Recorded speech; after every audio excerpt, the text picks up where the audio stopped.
Hi అండి. Summer స్పెషల్గా juice shop స్టైల్లో ఐస్ క్రీమ్ బనానా షేక్ ఎలా ప్రిపేర్ చేయాలో మీకు ముందుగా వచ్చేసి షుగర్, చిన్నపాల ప్యాకెట్, ఒక బనానా, 3 కప్స్ ఐస్ క్రీమ్.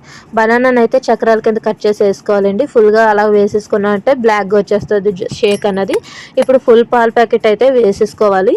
ఇందులో షుగర్ మన టేస్ట్కి తగ్గంత, అలాగని ఎక్కువ వేయద్దు షుగర్ వచ్చేసి, ఎందుకంటే అరటిపండు ఈ హార్లిక్స్ కూడా స్వీట్ కనుక. ఇప్పుడు హార్లిక్స్ ప్యాకెట్ వచ్చి ఫుల్గా వేసేసుకోండి. ఇప్పుడు ఒకసారి మూత పెట్టుకొని మనం గ్రైండ్ చేసేసుకుందాం. ఇది చిన్నపిల్లలకి ఏమైనా ఇవ్వచ్చండి. ఇది వచ్చేసి హెల్తీ డ్రింక్ కిందనే వాళ్ళకి. ఇప్పుడు చూసారు కదా, ఈ పరంగా థిక్గా అయినాక అందులో ఒక గ్లాస్ వాటర్ అయితే వేసుకోవాలి. వాటర్ అయితే ఖచ్చితంగా వేసుకోవాలండి. మనం వాటర్ వేసుకోకపోతే మిల్క్ షేక్లా రాదు ఇది.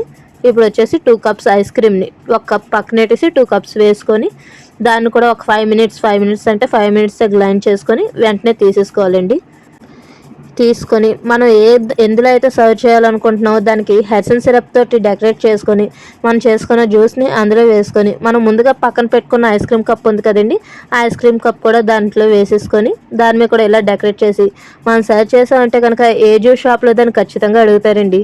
మరి ఈ వీడియో మీకు నచ్చినట్లయితే లైక్ చేసి సబ్స్క్రైబ్ చేయండి. Thank you.